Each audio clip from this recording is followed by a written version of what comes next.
What'd you think? Psychedelic Rock Week. Was that fun or what? Certainly, I had a lot of fun putting those songs together. It is Friday, February 25th, and just kind of, here again for the weekly update with a lot of stuff going on. And first, I want to congratulate some really good guesses. Of course, the Rock Tragedy sort of gave one away. But some great guesses out there by Corey and Jim as far as some of the stuff that was happening this week. So we had Target releases of 4 tunes that were heyday of the 60s. They were probably all 67. No. In-A-Gadda-Da-Vida was later. I think that was 68. But, oh, and White Rabbit was, of course, 66. So, wide range of years. 3 whole years in there, I think. 66, 67, and 68. Opened the week with...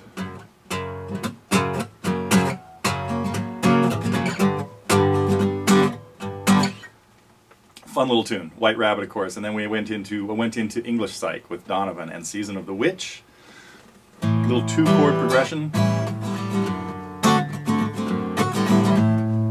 Fun to just kind of jam along with. Great little tune of Donovan's.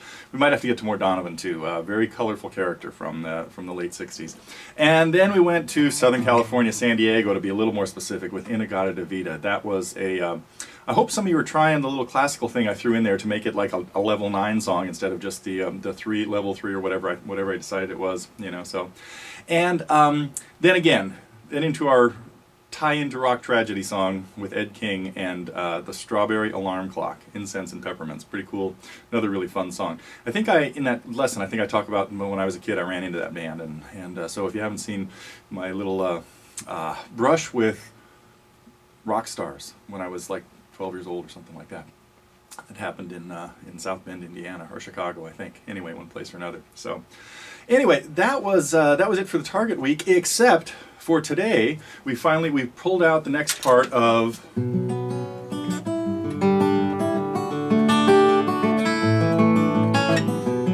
Section C of Quicksand. And so I know a few of you are working on them out there, and I certainly appreciate the quick uploads we've seen of those. I'll try to get to reviewing some of those maybe next week.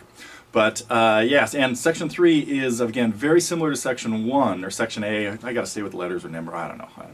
So it's kind of a variation on it, but it does have a different ending, and it's a little trickier at the end. Or a different kind of tricky. I don't know if it's trickier or not. So that was our Target week, and... of course, all those songs are available as pay-per-view, I guess, if you want them just individually. Had a few student reviews. Got to a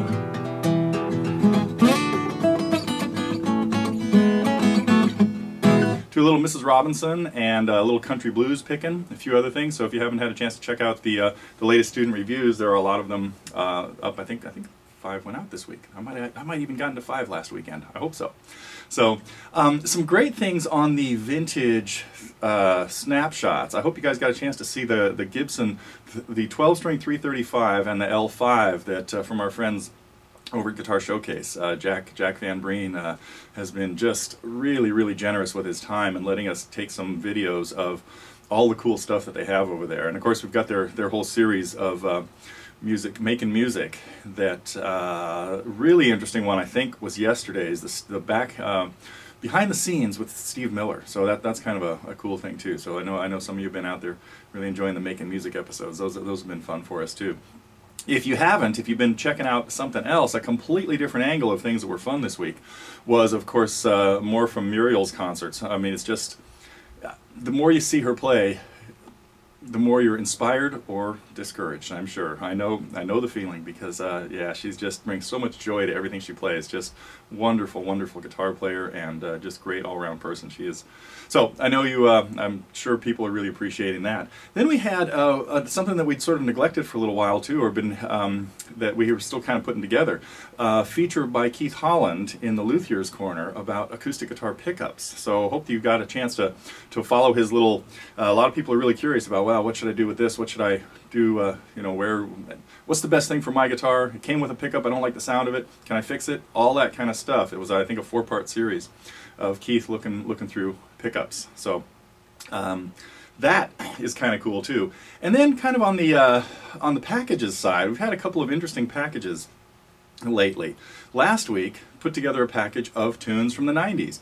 So we had, you know, we had a little Dave Matthews in there, and although Dave also appeared in this week's pack, so we've got these 10 packs by the decade. The 90s pack was finished up last week, and this week's pack was from the 2000s. We had some Tom Petty in there, some Guster, the Guster tune that we had, and of course then some of the stuff we'd had around for quite a while. James Blunt and Jason Mraz and some of that kind of stuff. Train, and something else really current. Oh, Ray LaMontagne, Beg, Steal, or Borrow. So anyway, if you're again, if you're not a Target member and you're interested in the packs, these 10 packs are just a steal as far as the value. So they're be sure to check them out. Now, of course, if you're a Target member, you've got full 24/7 access to all of the tunes. Anyway, and I don't know what is next. Or, you know, we might have to think about it.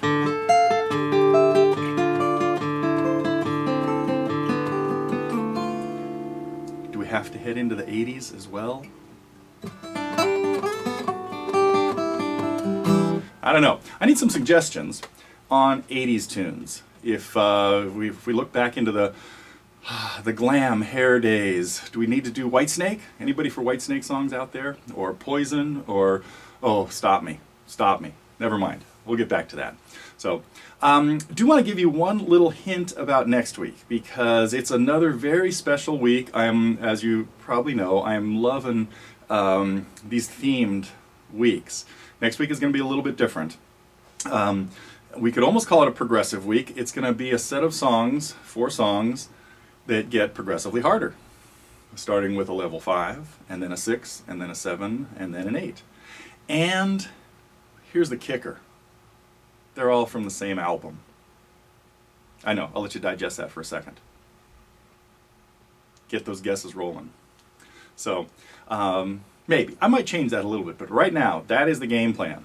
4 songs from one album, and then a really special, some fly-on-the-wall stuff that I've been working on for Friday. So, I think we're all still a little bit up in the air about some of that kind of stuff, but that is my hint for next week. So, start the engines and get the brains kicked into gear. And otherwise, I will, let's see, I think I've covered everything that we've been doing. We've already done all these. But might have to revisit Psychedelic Rock Week again sometime soon. So we'll see. I will be checking back with you next Friday. We will be into March, and hopefully the Arctic storms that have been blowing through here in Northern California will be gone, and we'll be heavily into sunny weather and softball season. That's what I'm hoping for. See you next week.